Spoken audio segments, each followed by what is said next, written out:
Broadcasting live from the Business RadioX studios in Atlanta, Georgia, it's time for Atlanta Business Radio. Brought to you by OnPay, Atlanta's new standard in payroll. Now, here's your host. Lee Cantor here, a very special episode of Atlanta Business Radio. This is the GSU E&I episode where we spotlight the folks that are doing amazing things at Georgia State University. Today on the show, we have Emily Alice Wilson with EKAT Productions. Welcome, Emily. Hi, thank you so much for having me. Well, I'm excited to learn what you're up to. Tell us about your production company. How are you serving folks? Yeah, so EKAT Productions essentially discovered that a lot of small businesses struggle to be able to afford video marketing. And so, and we also noticed that it's very difficult for college students and recent graduates to find paid work within the film industry. So we kind of did like a combined solution to those problems. And essentially by hiring recent graduates and college students, we're able to offer lower rates for small businesses. So we create jobs for those students and recent grads and also provide cost-effective marketing for small businesses in the Atlanta area. So now, how'd you get into editing and film? Yeah, so I've actually been editing for a really long time. I started when I was in middle school, just on iMovie and kind of the free applications that were around. And I started editing free soccer videos for my brother's soccer club. And they would show them actually at the banquet at the end of the season. And a bunch of parents started coming up to me and asking me for copies. And so I started selling copies for $5 a piece. And then from that, some parents would ask me to make graduation videos for their kids, quinceañera videos, just all kinds of stuff. And so that's when I realized that I needed to come up with a business so I could pass out cards and have a business email. And so from then on, I started getting into editing until I got to college and decided I was going to study it. Now, do you do primarily just the editing or do you do the filming as well? I have done filming in the past, but I mainly focus on video editing. And then we have our separate videographers that we hire. Now, you mentioned that you're doing work with small businesses. What are some ways that small business can leverage film in their business? Yeah, so of course, with the pandemic, we've seen a huge rise of video marketing on social media. I mean, I'm sure we all know what TikTok and Reels is and how big those have gotten.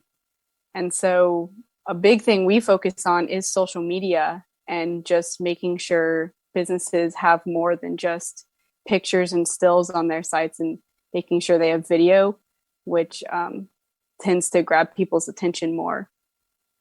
So now, do you work with clients who, a lot of the video now is filmed on people's phones so that people can film, pretty much anything they'd like.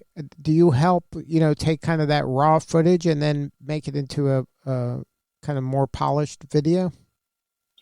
Yeah, that's another big way we help small businesses save money on their video production.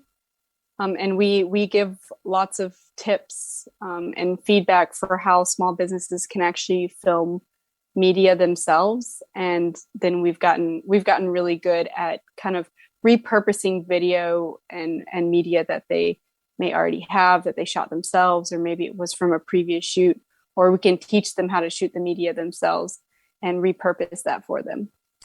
So how about give our listeners some advice when it comes to shooting video? Is there, I guess it would matter, like if it's for YouTube versus TikTok or Reels, what are some kind of do's and don'ts when it comes to optimizing your video on those platforms? Yeah, well, the first thing to pay attention to is the length of the video. For YouTube, you're going to want something longer, while Reels and TikTok usually have anywhere from 1 minute to sometimes even less than 30 seconds that you can actually post the video for. So that's the first thing I pay attention to. And then the other thing is thinking about how that video is going to be, like what kind of screen it's going to be on. Are you going to need to have a portrait aspect ratio where it's kind of that vertical where you would see on an iPhone, or do you need it to be a square, or do you need it to be landscape? And then after that, the two big things to think about are just making sure you have really good lighting and really good sound. And then how do you kind of go about, like you say, improving the sound? Yeah, so a big one I always recommend to people is, I mean, almost all of us have earbuds. Apple earbuds are really great, or just kind of like earbuds with external microphones. But even if you don't have something like that, using a voice memos app on a smartphone can tremendously improve the sound, as opposed to just using sound from a camera or a laptop or something like that. And then for lighting, you don't have to have fancy lighting equipment to get good lighting. Just make sure you're filming during the day, you're facing a window. If you have lamps around, have your lamps turned on. And just focusing on those two things can really make a video look really polished.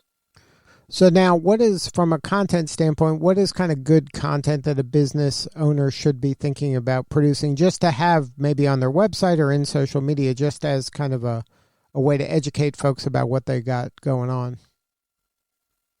Yeah, a lot of people like to see faces. I've read a lot of studies that talk about faces in thumbnails, or in TikTok videos. People tend to watch them more. So I always recommend to people, if they're willing to get in front of the camera and talk about their product or talk about themselves, as whether they're the business owner or whatever their job is for that business, and just get their face in front of the camera if they're comfortable with that, or find someone in their team who is comfortable with that, because that can really help you catch the algorithm better, and more people will want to watch it and click on it. Now, is it better to kind of film a lot of things and then just slowly roll it out over time? Or is it better to, just kind of put it all out at once? Is there a strategy about the frequency? Yeah, it's definitely good to have consistent content that you're rolling out over time. A good starting place is, I would say, one video a week. And they don't have to be complicated. TikTok videos and Reels videos, which I keep bringing those up because those are the really big platforms right now. I mean, those are 15, 30 seconds long. And so they don't take long to make. And I actually recommend recording them all in batches at the beginning of the month. And so then you have your content to roll out for that month ready to go. So you would kind of pre-plan, like, okay, like September's coming up, I'm going to do these kind of 4 to 8 videos, and then record them all over the weekend or one weekend, and then just roll them out 1 or 2 a week throughout the month. Yeah, definitely. And it's always good to plan that way, because there's a good balance between, you want to have some of your videos are following the trends and stuff that you see online, but then also as a business, you want to have content that's promoting your product, or maybe giving tips and tricks. Like for EKAT Productions, social media, I do little editing tutorials or advice for clients to record. And so having that balance between the funny content and then also promoting your business. And so it's good to plan ahead and kind of do that batch recording, just so that you have a strategy. So anything that you've done that you can share that is something you're most proud of? Yeah, I actually heard some news kind of at the end of the spring, and I was really proud to hear that a couple of my clients who were actually part of the previous Main Street cohort had hired me to do virtual pitch competition videos for them. Mm-hmm. And a few weeks after I delivered them the final video, both of them actually ended up, it was 2 separate competitions they were in, but both of them ended up placing and winning some money. So I was really proud of them, and I was really proud of EKAT Productions for being able to produce video, like a award-winning video in that sense. So if there's folks listening that have a startup that are maybe getting involved in a pitch competition, it might be a good idea to invest in a little better quality video production rather than maybe what they can do on their own. Yeah, definitely. Because with everything being virtual, it's really important to have a good solid video because everyone's had over a year to get really good at recording themselves. So you really want to invest in your video content and make yourself stand out, especially on pitch competitions. So now your work primarily is with businesses now, or do you do also like maybe creatives and helping them with their like music videos or things like that, or all of the above? Yeah, I have done some work with music videos. The clients that we tend to work with the most are small businesses just because that's what's in largest demand. I love to do all sorts of editing though, so I would never turn someone away. But definitely small businesses is our niche that we're focusing as we grow. So you're not doing like weddings or kind of those kind of celebrations? I like I said, I've done graduation videos and stuff in the past, so it's definitely something we can do. So like I said, I would never say no to a client. So I love to do all sorts of editing. So I would do that as well. So it's worth a conversation no matter what their project is to have them talk to you or somebody on your team. Oh yeah, definitely. Because we have editors and we have videographers. So any sort of event, whether it's for a personal event or a small business, anything like that, we'd love to hear from them. What about people who are like putting together like short films or things like that? Do you do that kind of work as well?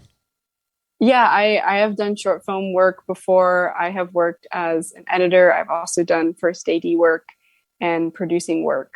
So any of that, all of the above, I love to do it all. So anything regarding video production, it could be a TV commercial, it could be a commercial for YouTube, it could be a graduation video, anything that has to do with the video camera, you can help somebody take the quality up a notch and make it more effective? Yeah, absolutely. So if somebody wanted to learn more, what's the website? So the website is ekatproductions.com, which is EKAT Productions.com. And then can they find your work also like on YouTube or on the social channels? Yeah, so we're all of our social media and YouTube is under that same EKAT Productions handle. So we're on YouTube, Instagram, Twitter, TikTok, and then of course we have our website. And then our email is also ekatproductions@gmail.com. So everything can be found under that handle. Well, Emily, thank you so much for sharing your story today. Yeah, thank you so much for having me. All right, this is Lee Cantor. We will see you all next time on GSU ENI Radio.